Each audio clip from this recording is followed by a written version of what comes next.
Bismillahirrahmanirrahim. Assalamualaikum warahmatullahi wabarakatuh. Bismillahirrahmanirrahim. Alhamdulillahirabbil alamin wa bihi nasta'in ala umuril dunya waddin.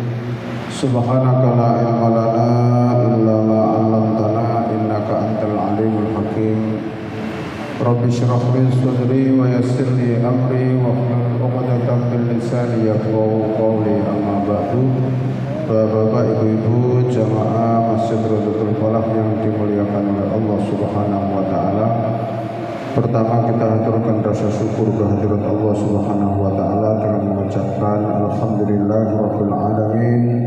Tsumma alhamdulillahirabbil alamin walhamdulillahirabbil alamin.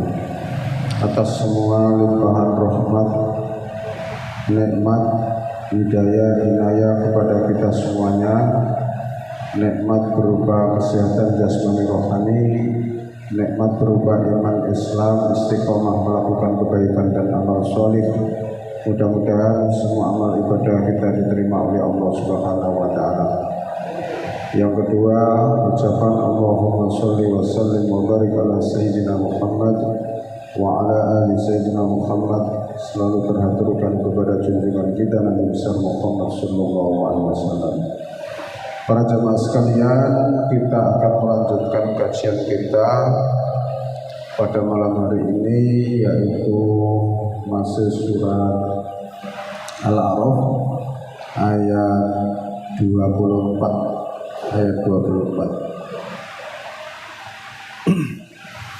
Kisah perjalanan Nabi Adam alaihissalam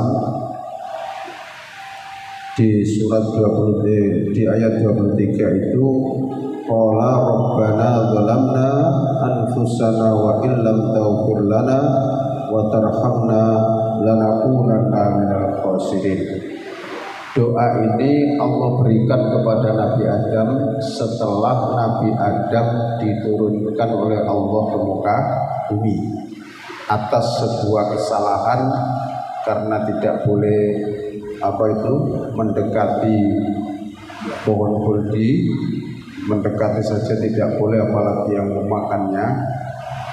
Tapi setan selalu menggodanya, bahkan sampai sumpah, ya, bahkan setan itu sampai sumpah kepada Nabi Adam bahwa aku hanyalah memberi nasihat kepadamu Adam.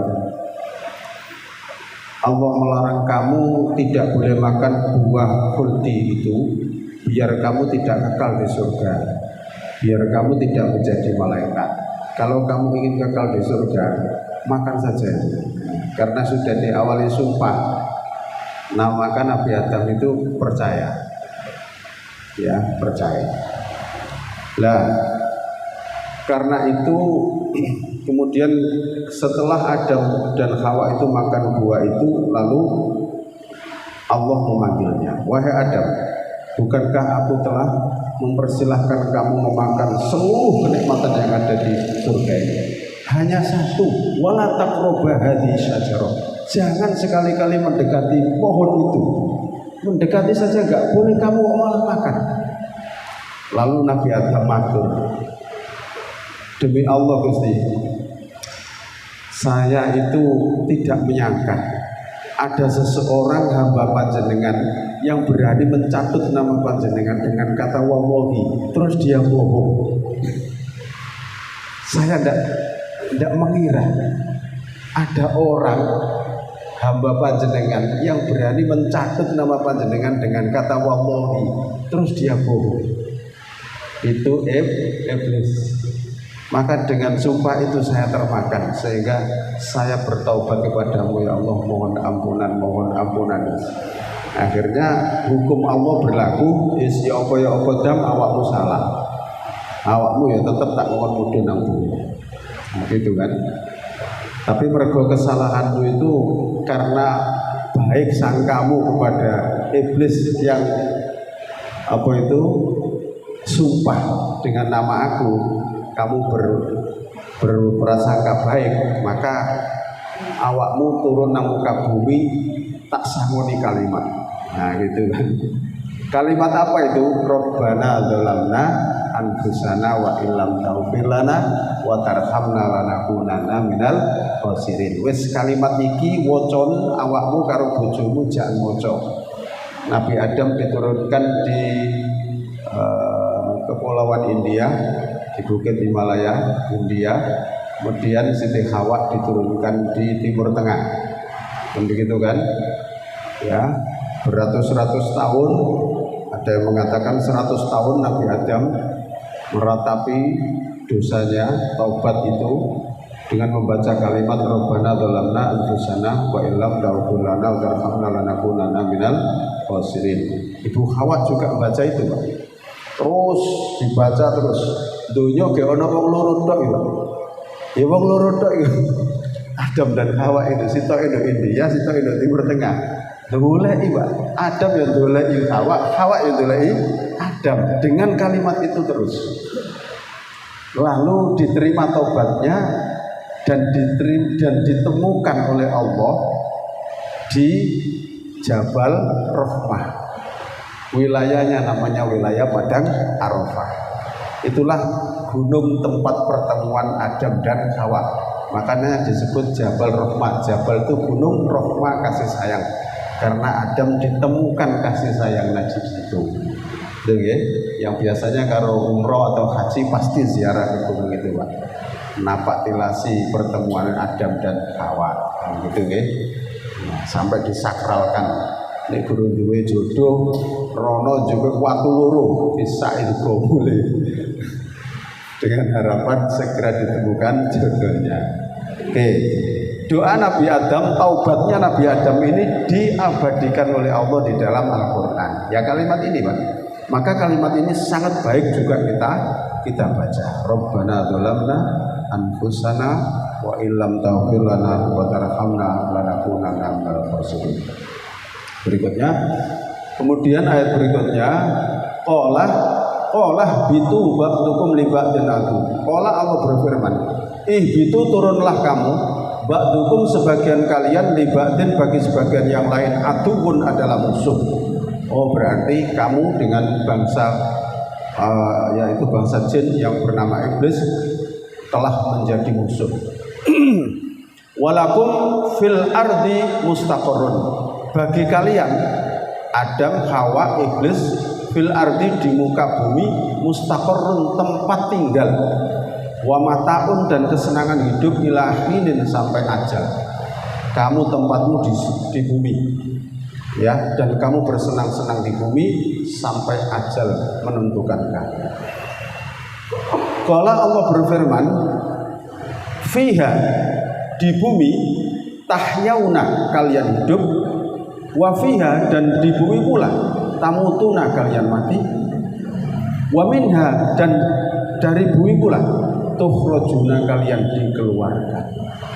Itulah perjalanan hidup manusia dari alam rahim, kemudian lahir ke muka bumi, di bumi hidup, setelah hidup ajalnya habis dimatikan oleh Allah, dikebumikan di bumi juga, kemudian nanti hari kebangkitan dikeluarkan dari bumi. Itu perjalanan kita. Ya Bani Adam, wahai Bani Adam. Ini Allah. Qad anzalna, sungguh telah kami turunkan alaikum atas kamu sekalian libasan pakaian. Yuwari yang dengan pakaian itu dapat menutupi sawatikum aurat kalian. Aurat kedua kali aurat kalian. Warisan dan perhiasan. Kamu di muka bumi, aku berikan pakaian yang dapat menutupi aurat kamu dan juga ada perhiasan di sana. Tapi ingat, walibasut taqwa dan pakaian takwa, pakaian keimanan, dzalika khairun, itu adalah lebih baik. Jadi sebenarnya bukan kemerlapan pakaian dan perhiasan itu, tapi hatimu yang takwa, hatimu yang beriman, itu dzalika khairun, itu lebih baik.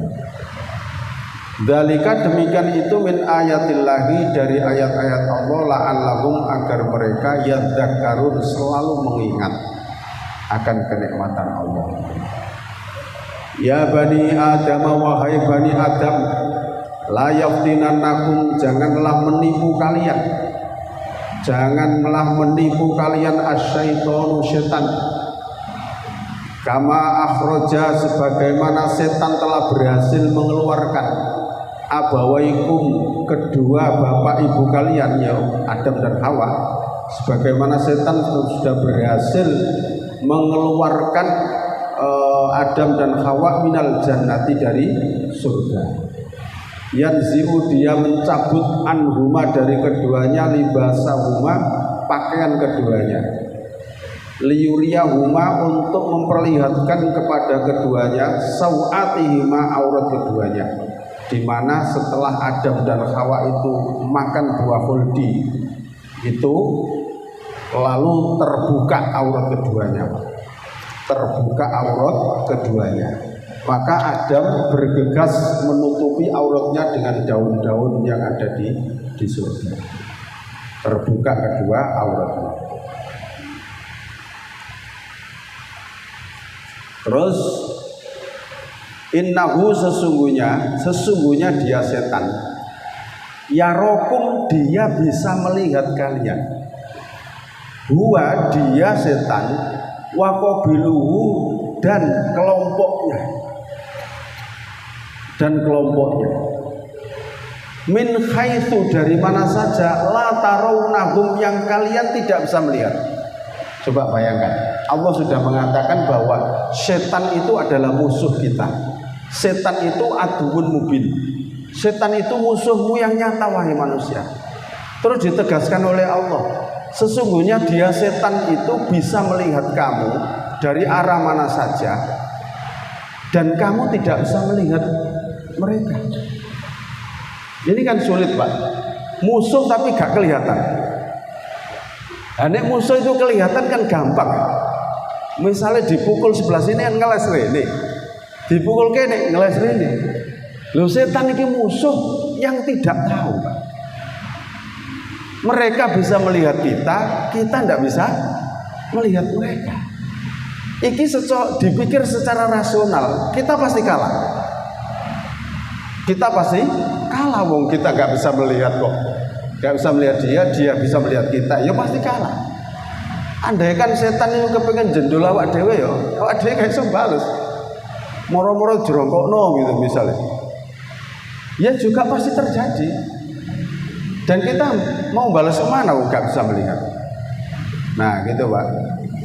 Maka innahu yarokum, sesungguhnya dia bisa melihat kalian, dia setan, wa qabiluhu, dan kelompoknya, maksudnya itu bala tentaranya, min haitsu, dari mana saja, la tarawnahum, yang kamu tidak bisa melihat mereka. Ini dalilnya, Pak. Ya, ini dalilnya orang itu tidak bisa melihat jin, karena setan itu dari bangsa jin. Ya, jadi ini dalilnya. Nek ono wong kok iso ndelok, nah itu berarti orang khusus, gitu loh, Pak.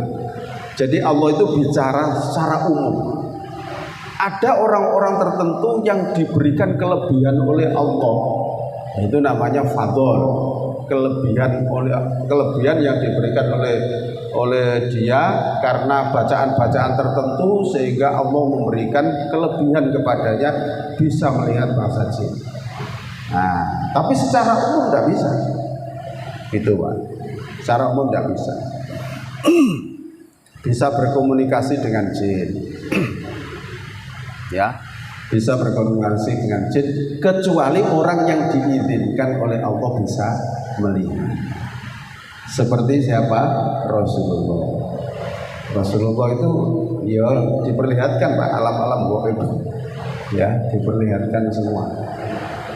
Pada satu hari sahabat Abu Hurairah, Pak, sahabat Abu Hurairah itu dipercaya oleh Rasul untuk menunggui zakatnya orang-orang yang dikumpulkan di situ, yang habis dikumpulkan terus ditunggu di situ dulu, belum dibagikan. Wis cara kene ono zakat fitrah. panitia mengumpulkan zakat fitrah kan tumpuan beras ya. Wis ambil sama tunggu loh ya. Ono berapa panitia. Abu Hurairah itu diamanai Rasul. Awakmu tak amanai nunggu zakat fitrah. Ya. Tunggu yang lain masih mengumpulkan, jangan dibagikan dulu. Jangan sampai terlena kamu. Nah, pada malam hari ya gitu ya. Pada malam hari itu ada orang tiba-tiba mengambil beras itu. Lalu ditangkap sama Abu Hurairah. Siapa kamu? Siapa kamu? Mohon maaf, saya ini orang miskin, Hurairah, saya ini punya tanggungan banyak. Demi Allah besok akan aku laporkan kepada Rasulullah. Jangan kau laporkan, sekarang istri dan anak saya menunggu beras ini, Hurairah. Sudahlah, saya maafkan, saya tidak akan mengulangi lagi. Akhirnya dilepas karena apa omongan orang itu. Esok harinya sahabat Abu Hurairah lapor pada Rasulullah, ya Rasul, tadi malam itu ada orang yang mengambil beras, lalu saya tangkap Rasul. Mau saya laporkan panjenengan, tapi dia itu merengek-rengek karena orang miskin dan tanggungannya banyak, ditunggu istri, anak istrinya selak dimakan ya Rasul. Enggak bisa Hurairah, orang itu pasti kembali lagi. Begitu. Orang itu pasti kembali lagi. Nah, setelah itu malam kedua, betul Pak. Ya, malam kedua ngambil beras lagi orang itu. Ya kemudian ditanyai lagi sama Abu Hurairah itu terus. Jawabannya sama. Jangan ditangkap, jangan dilaporkan Rasulullah. Saya ampun, mohon ampunan. Saya ditunggu oleh anak istri saya untuk makan. Dilepaskan. Besok lagi dilaporkan pada Rasulullah. Ngapunten ya Rasul, terjadi lagi. Saya itu gak tega mau menangkap, mau melaporkan jenengan karena alasannya seperti itu. Besok pasti datang lagi orang itu. Malam ketiga terjadi lagi Pak. Malam ketiga itu terjadi lagi. Ya, malam ketiga itu terjadi lagi, terus ditangkap, terus nggak bisa lepas kamu. Kali ini saya pasti akan menangkap kamu dan besok saya laporkan pada Rasulullah. Nggak bisa. Jangan Abu Hurairah, kali ini saya betul-betul minta maaf. Saya tidak akan mengulangi lagi dan saya akan memberikan nasihat baik kepada kamu. Apa nasihat baik? Tak bilangi ya Abu Hurairah, nanti sampaikan oleh Rasul. Begitu Pak. Ya. Apa itu? Hurairah, kalau kamu dan teman-temanmu mau tidur kok membaca ayat kursi, saya dan teman-teman saya tidak akan berani mengganggu. Gitu Pak. Nasihatnya apa Pak? Kamu dan teman-temanmu kalau mau makan bubuk terus membaca ayat kursi, satu, Allah akan melindunginya sampai esok hari, dan aku dan kawan-kawanku tidak akan mengganggu kamu. Sampaikan Rasul. Wes, setelah itu sudah hilang. Kemudian lapor lagi kepada Rasulullah, ya Rasul, terjadi lagi ya Rasul. Tapi kali ini dia memberikan nasihat baik kepada saya ya Rasul. Nasihat apa itu? Jadi dia bilang kalau saya dan teman-teman saya mau tidur untuk membaca ayat kursi, satu, Allah akan menjaganya sampai esok hari dan dia dan kawan-kawannya tidak akan mengganggu. Rasulullah begini, sodakta, benar kalau yang ini benar nasihat ini. Terus Rasulullah tanya, kamu tahu orang yang kamu tangkap sampai 3 kali tadi, kamu tahu? Tidak tahu ya Rasul, itu setan. Rasulullah tahu Pak, itu setan. Kalau Abu Hurairah langsung, oh setan Pak. Jadi begitu. Nah ini, jadi setan itu pernah berbuat baik Pak, pernah ngurui apa gitu maksudnya. Siapa yang membaca ayat kursi, maka dia itu tidak berani ganggu gitu loh. Makanya itulah sampai ayat kursi itu terkenal untuk menangkal bangsa jin. Nah gitu Pak. Tapi ya jenengan istiqomahkan. Kalau kena baru dibacakan ya gak mandi Pak. Sing bagus itu apa? Bendino sampai moco. Gitu loh Pak. Ya terserah. Kalau 3 kali ya 3 kali terus gitu loh ya.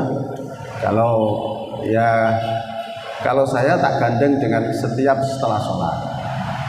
Karena ada hadis mengatakan barang siapa yang membaca ayat kursi setiap setelah sholat maktubah, maka tidak ada yang menghalangi dia masuk surga kecuali mati. Gitu Pak. Jadi maksudnya orang itu sudah dipersilakan masuk surga ketika meninggal dunia. Begitu. Dan termasuk kelebihan yang lain juga itu tadi nasihatnya setan loh Pak.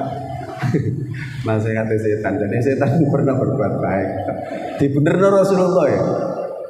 Ah, sodakta. Ini bener ini. Nah gitu. Itu riwayat dari Abu Hurairah.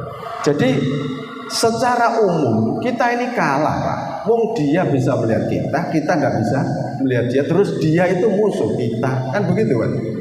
Dan secara rasional kalah. Nah gitu lah. Tapi ya jangan takut.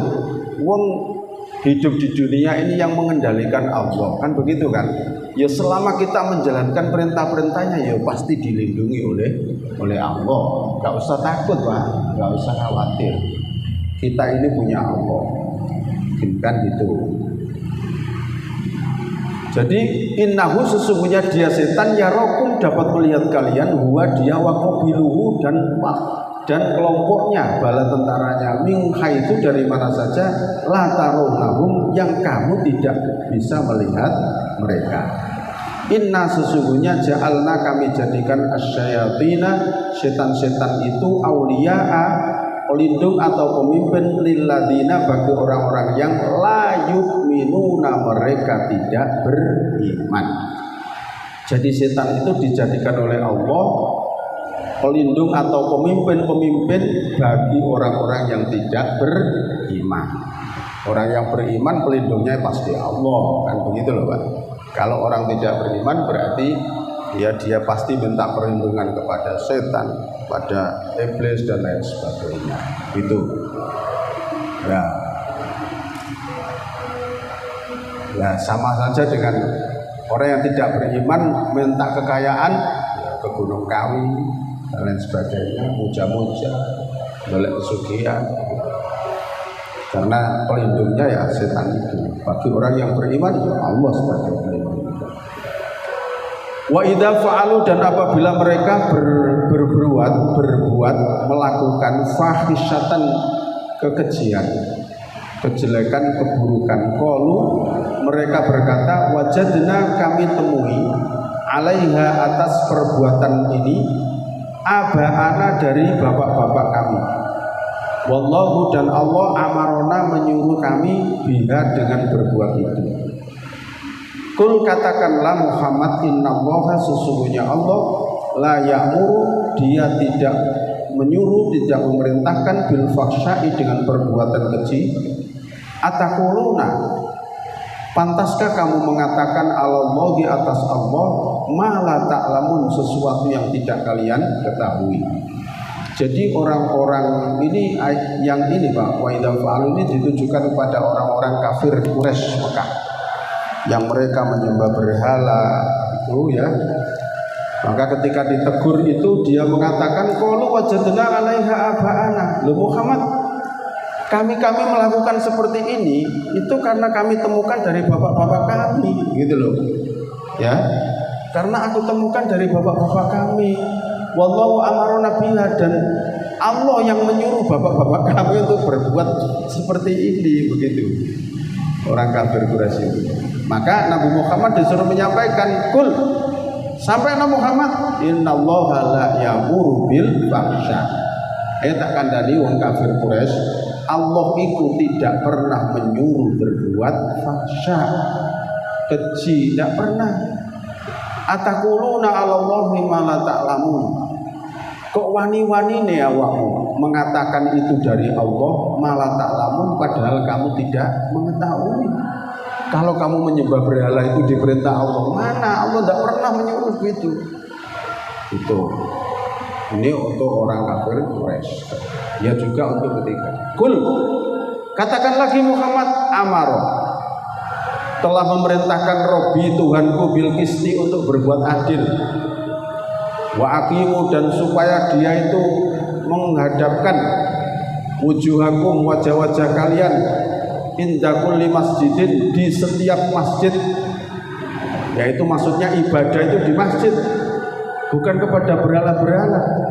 Wad'uhu, dan berdoalah kepadanya, beribadahlah kepadanya mukhlisin, dengan orang-orang yang ikhlas lahu karena Allah, ad-dina, yaitu menjalankan agama.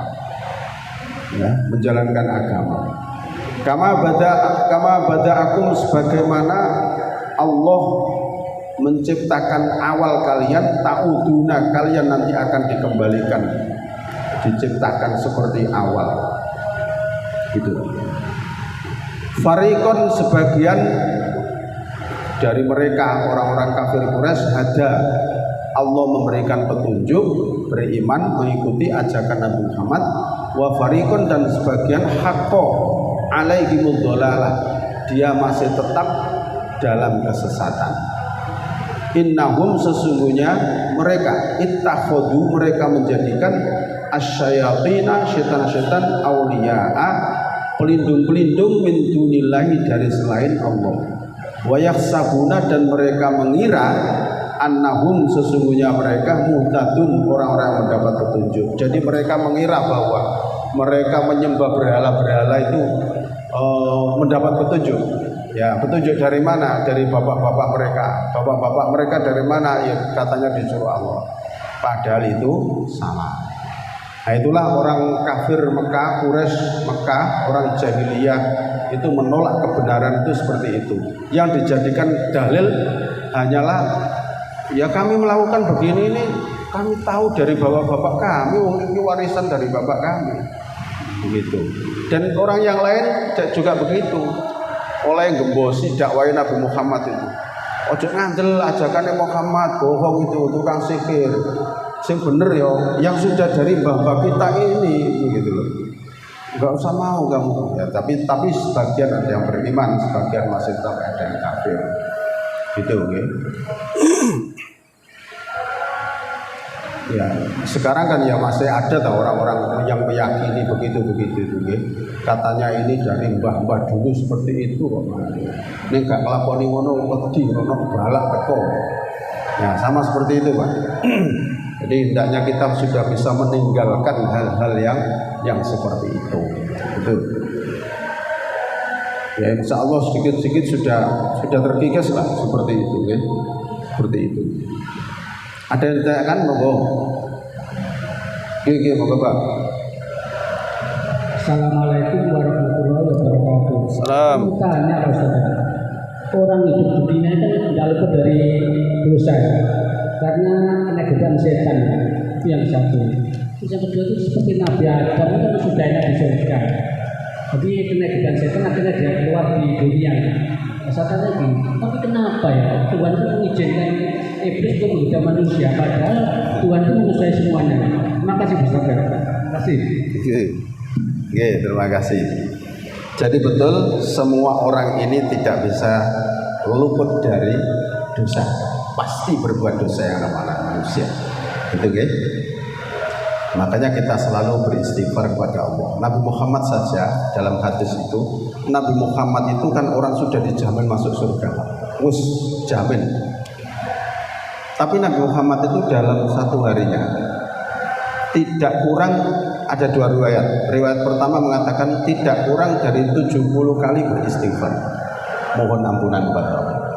Riwayat yang kedua tidak kurang dari 100 kali beristighfar untuk memohon ampunan dari Allah. Ini dipikir-pikir dosanya apa Nabi Muhammad? Api-api wong gabung. Kan gitu ya. Tapi Nabi Muhammad saya ngakoni salah. Gitu. Yang kedua, kenapa iblis dibiarkan oleh Allah menggoda Nabi Adam kan gitu kan? Nah, kok gak dilindungi gitu. Nah, jadi begini Pak. Di dalam kehidupan ini, baik kehidupan yang dulu mulai zaman Nabi Adam rasakan sampai sekarang ini, yang namanya kehidupan itu yaitu sebagaimana yang Allah firmankan, di dalam diri kita ini ada dua potensi, fa'alhamaha fujuraha wa taqwaha. Ada potensi fujur, potensi melakukan dosa, wa taqwaha, dan ada potensi untuk berbuat takwa. Dua potensi. Nah, Di dunia ini Allah nyuruh milih, Pak. Dengan bekal potensi yang ada di sini tadi itu, hendaklah manusia bisa memilih kebenaran. Itu, Pak. Hendaklah bisa memilih kebenaran. Allah menciptakan Adam dan iblis dan malaikat, semuanya di surga. Terjadilah seperti itu. Kenapa? Allah membiarkan memang.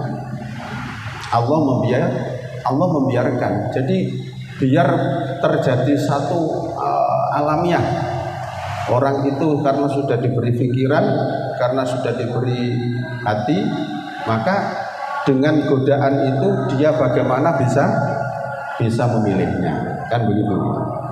Nah, ternyata Nabi Adam juga tidak semata-mata berbuat salah. Nabi Adam itu berhusnudzon karena iblis itu bersumpah dengan kalimat wallahi.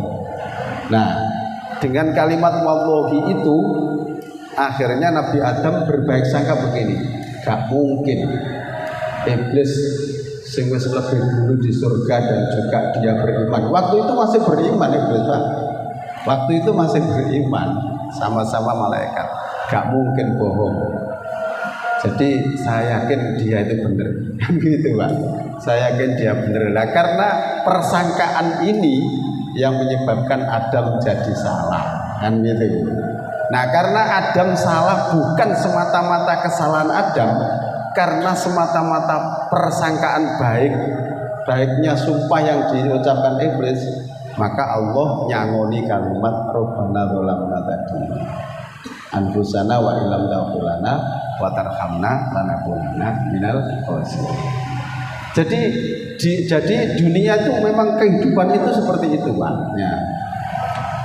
Kalau Allah itu melindungi, Pak, ya Allah sangat bisa, Pak. Allah sangat bisa, tapi Allah membiarkan karena sudah diberikan modal akal pikiran, gitu. Ya, sama saja dengan begini, Pak. Lapo sih dunia gak digawe apik kabeh karo Allah. Misalnya Allah itu membuat orang di muka bumi ini beriman semua, bertakwa semua, bisa. Gak ada kesulitan bagi Allah, gitu kan? Tapi kenapa kok Allah menciptakan seperti ini? Karena manusia sudah dimodali dengan akal pikiran. Jadi di dunia ini bebas memilih dalam kehidupan itu. Mau milih jujur, mau milih takwa, silakan. Nah, agar manusia tidak salah pilih, diturunkan para nabi dan rasul untuk membimbing umatnya itu agar memilih jalan yang benar. Para rasul agar memberikan bimbingan itu tidak salah, dituruni wahyu. Nah, gitu loh, Pak. Jadi ya memang dibiarkan oleh Allah. Melihat Allah itu sambil ngetes kekuatan ini, gitu. Nah, ternyata iblis itu lebih pandai dalam hal menipu, seperti itu, Pak. Dalam hal menipu. Nah, seperti itu, guys. Ya. Jadi memang Allah membiarkan seperti itu. Kalau Allah melindungi, ya tentunya bisa. Tapi karena Allah tadi sudah memberikan semua kenikmatan, hanya satu yang dilarang. Ya, satu yang dilarang dibiarkan oleh Allah. Ternyata berbuat salah. Oh, maka dari itu manusia itu tempatnya salah dan lupa. Itu sudah sifatnya manusia. Berarti tadi itu lupa, itu tadi ya. Itu nggih. Monggo yang lain. Barangkali ada. Kalau tidak ada tak teruskan. Ya Bani Adam, wahai anak Adam, wahai Bani Adam itu berarti anak turun Adam. Khudu, ambillah zinatakum, pakaian terbaik kamu, inda kulli masjidin, di setiap masjid.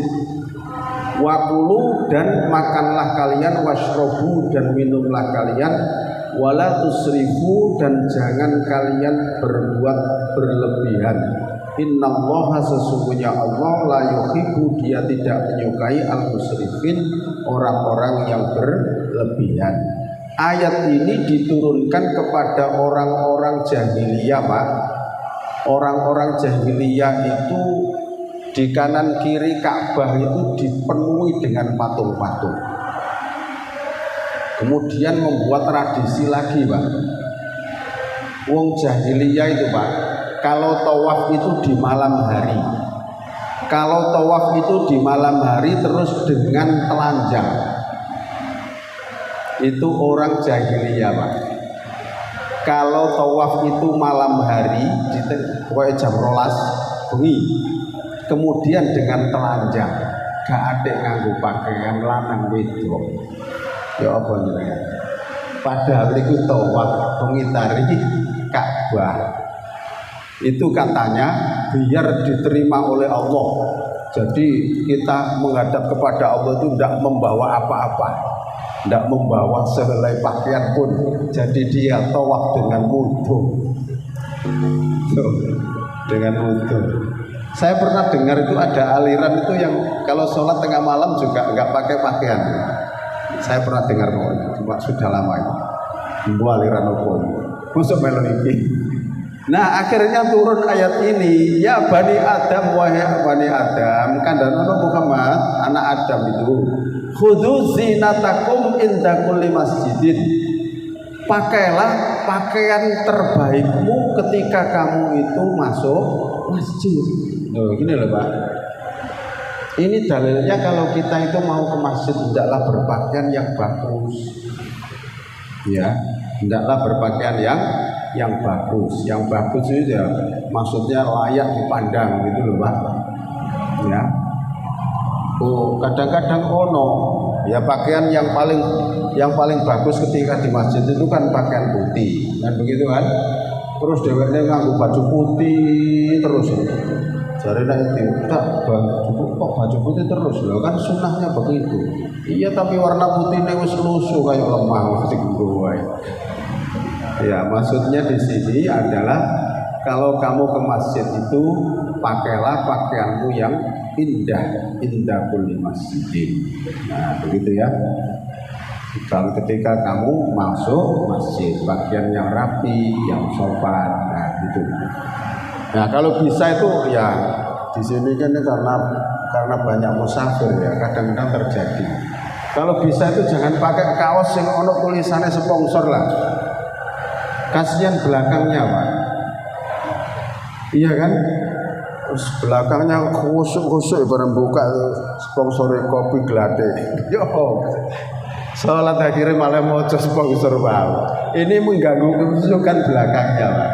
Makanya termasuk ayat ini, pakailah pakaian-pakaian yang indah. Maksudnya indah itu ya yang sesuai dengan syariat gitu.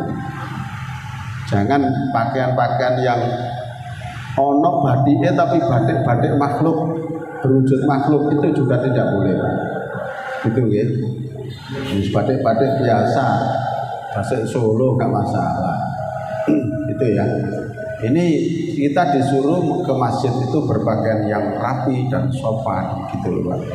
Karena masjid ini kita akui tempat yang suci, rumahnya Allah yang mulia, maka kita memasukinya juga dengan cara yang mulia gitu.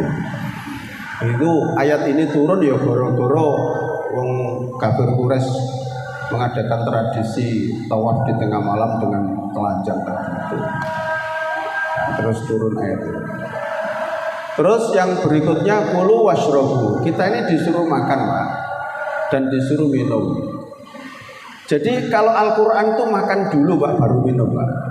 Kita kan sering kali ngombe gisik kanggo ngelesi tenggorokan. Mari ngono gen mangan sego. Tapi nek mengikuti rumusnya Allah, kulu dulu, Pak. Makanlah dulu washrobu dan minumlah. Wala tusrifu dan jangan berlebihan. Ini yang kita kadang-kadang sulit, Pak. Mengatur makan berlebihan kita apa itu kadang-kadang sulit, Pak. Kadang wis menune enak nih dipola ya, Pak. Sampai keluar rekening sering kita ini. Iya kan? Nah, begitu. Makanya di Al-Quran itu sebenarnya sudah lengkap sekali Pak. Wala tusrifu, jangan melebihi batas. Tusrifu itu berlebih-lebih. Rumusnya Rasulullah gimana? Rasulullah itu tidak makan kalau tidak terasa lapar. Rasulullah itu mengakhiri makan sebelum terasa kenyang. Iso ini Rasulullah. Ayo. Tidak makan kalau belum terasa lapar. Beliau mengakhiri makan sebelum terasa kenyang. Awak dhewe sampe munjung ngene. Mari ngono ngombe mengke-mengke warga ngene. Iku kita semua, Pak. Makanya ya gampang kena penyakit ya gara-gara ngene iki. Ya Rasulullah itu selama hidupnya tidak pernah kena penyakit, Pak. Enggak pernah sakit Rasulullah. Itu ya, kalau sakit ya biasa panas itu aja, dan hampir tidak ada dalam satu riwayat itu ya. Jadi satu, hendaklah kita kalau mau masuk masjid berpakaian yang bagus, hendaklah kita makan dan minum secara teratur, gitu ya.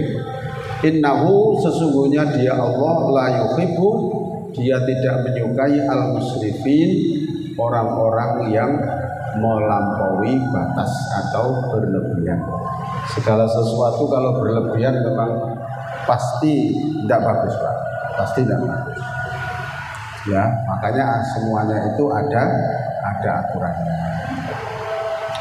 Kul, katakanlah, man, siapa yang mengharamkan zinatallahi, perhiasan Allah, allati yang akhroja, dia mengeluarkan li ibadi, untuk hamba-hambanya, wat thayyibati, dan yang baik-baik, minar rizki, dari rizki.